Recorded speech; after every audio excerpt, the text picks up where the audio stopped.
네, 다음 주제는요. 살면서 알아두면 도움이 되는 주제로 준비를 해봤는데요. 이 집에서 속옷만 입은 게 죄인가요? 억울하게 고소당한 남자입니다. 아니 내 집에서 내가 속옷을 입겠다는데 고소를 당했어요? 이거 어떻게 된 이 일이에요? 사연도 꽁트로 준비를 해봤는데 자 사연자 역할은 이재용 님이 하시고 그리고 이웃 주민 역할은 제가 합니다. 이 내용 실제 사연을 바탕으로 재구성했습니다. 사연 속으로 고고! 지난 주말에 저는 아주 황당한 일을 겪었습니다. 집에서 팬티만 입고 TV를 보면서 쉬고 있는데 갑자기 인터폰이 요란하게 울리는 거 아니겠어요? 받아보니 웬 여자분이 저한테 냅다 화를 내는 겁니다. 저기요, 저 같은 아파트 주민인데요. 지금 팬티만 입고 있는 거죠? 그것도 새빨간 색깔의 팬티. 아니, 제 팬티 색깔을 어떻게 아십니까? 제가 방금 산책하다가 봤으니까 그렇지.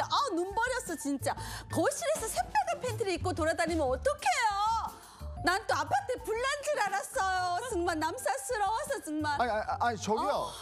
아니 그거 듣다 보니까 너무하시네. 내가 내 집에서 팬티 입고 다니는 게 아니 제가 제 집에서 팬티도 못 입고 다녀? 안 돼요. 눈 버려서 안 돼요. 아파트에서 공동생활 하려면 기본 매너 정착해야 되는 거 아니에요? 아무튼 경고했습니다. 알겠어요? 여보세요. 뭐야 끊었어? 야 이거 매너는 자기가 더 없으면서 살다 보니 정말 별꼴을 다 보겠네. 기분은 나빴지만 저는 그냥 대수롭지 않게 생각했습니다. 그래서 그날 이후로 빨주노초 파남보 아주 색깔별로 팬티를 바꿔 입으면서 거실을 돌아다녔죠. 그런데 어느 날 경찰서에서 전화가 온 겁니다. 여기 경찰서인데요. 이재용님께 고소장이 접수됐습니다. 이 팬티만 입고 거실을 돌아다니셨다는데 이게 사실이 맞습니까? 아니 맞고 아니고 간에 고소요? 야 진짜 웃기네.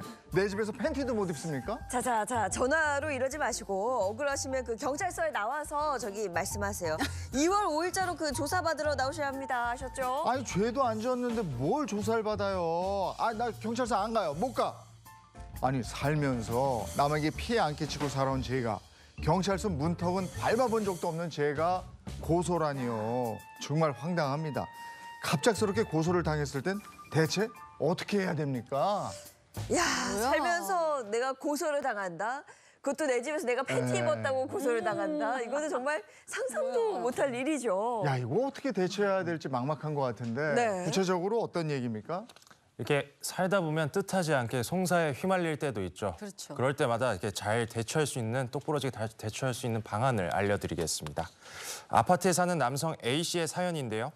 그는 쉬는 날이면 편하게 속옷만 입고 집에서 생활했다고 합니다. 그러던 어느 날 경비실로부터 뜻밖의 연락을 받았는데요.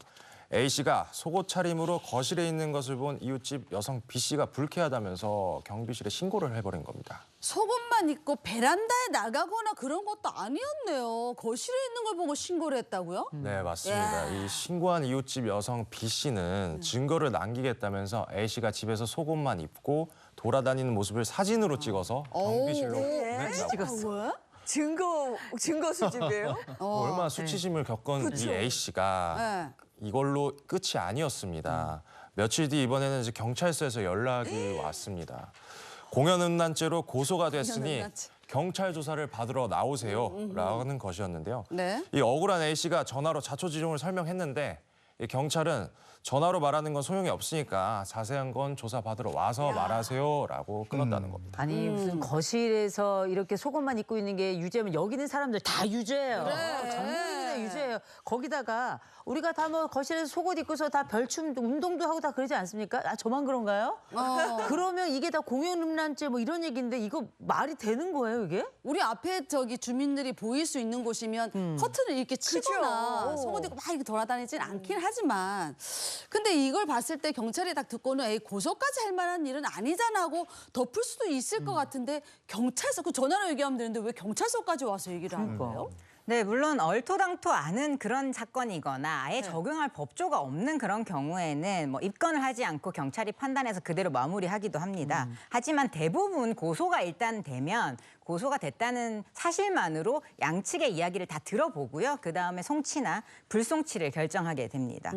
이 고소가 진행되는 단계를 보시면요. 우선은 고소인이 고소장을 제출을 하면 고소인부터 먼저 불러서 고소인 진술을 듣습니다. 어떤 피해를 입었는지 먼저 듣고요. 그다음에 피고소인에게 연락을 해서 이 피고소인 신문 조서를 작성을 합니다. 그렇기 때문에 경찰이 이미 A씨에게 전화를 해서 경찰에 출두를 해라라고 연락을 했다는 것은 이미 고소인이 고소장을 냈고 조사를 받았고 진술까지 했다라는 의미거든요. 그래서 전화로 그냥 무마하실 수 있는 단계는 좀 지났고 경찰에 출석을 하셔서 소상히 사안을 말씀을 하셔야 될 것으로 보입니다. 야, 그러니까 지금은 억울하더라도 그렇죠. 일단 경찰서를 가서 이야기를 하고 조사를 받아야 된다는 해명해야 이야기예요. 아니 일반적인 사람들은 근데 이런 전화 받으면 정말 긴장되거든요. 그럼요. 내가 경찰서에 가서 조사를 받아? 이거 수사반장에서나 봤던 것이지. 나한테 이런 일이 이거 대체 어떻게 이걸 해결을 해야 되고 어떻게 대처를 해야 됩니까? 말씀하신 것처럼 보통 경찰서에서 누가 전화 왔다 그러면 겁이 덜컥 나요. 무섭죠? 그걸 악용한 게 보이스피싱 아니에요. 아. 그 정도로 사람들은 당황할 수 있는데 이렇게 가끔 살다 보면 내가 잘못한 것도 없는데 이런 송사나 고소 이런 거에 휘말리는 그런 경우들이 있습니다. 그래서 여러분들이 이럴 때 어떻게 대처하시면 좋을지 기억하기 쉽도록 억울하게 고소당했을 때 대처하는 방법 3가지를 저희가 준비했는데요. 네. 일단 단계별로 말씀을 드릴 텐데 첫 번째는 감정적으로 과하게 대응하거나 무응답하지 않기입니다. 일단 고소당하면 억울하고 당황스럽고 분한 마음 들 수 있어요. 특히 내가 아는 사람이고 약간의 분쟁이 있었다라고 하면 화가 나거든요. 그래서 그 사람한테 찾아가서 폭력적인 언행을 하거나 화를 낸다고 하면 그러면 안 돼. 오히려 더 악화될 수도 있어요. 행위가 어떤 행위인지에 따라서 진짜로 죄가 되는 경우도 있거든요. 그래서 그렇게 흥분하지 마시고 일단 자자 모두 진정을 하시고요. 네네. 어떤 내용으로 내가 고소를 당했는지 누가 왜 했는지 상세하게 파악하는 것이 중요합니다. 그리고 반대로 이런 분들이 있어요. 내가 아무 잘못한 것도 아닌데 안 나가면 되지. 내가 굳이 잘못한 것도 없는데 그런데 왜 나가? 이렇게 응답을 안 생각하고 하는 응답하는 분들이 있는데 네네. 그러시면 안 됩니다. 내가 범죄 사실이 없다면 내가 경찰서에 출두해서 그대로 얘기를 하는 게 오히려 나아요. 알아서 잘 해결되겠지. 하늘이 달고 땅이 아는데 이런 마음으로 무응답으로 대응하시면 안 되고요. 반드시 적극적으로 나가서 내 결백을 주장을 하셔야 됩니다. 네.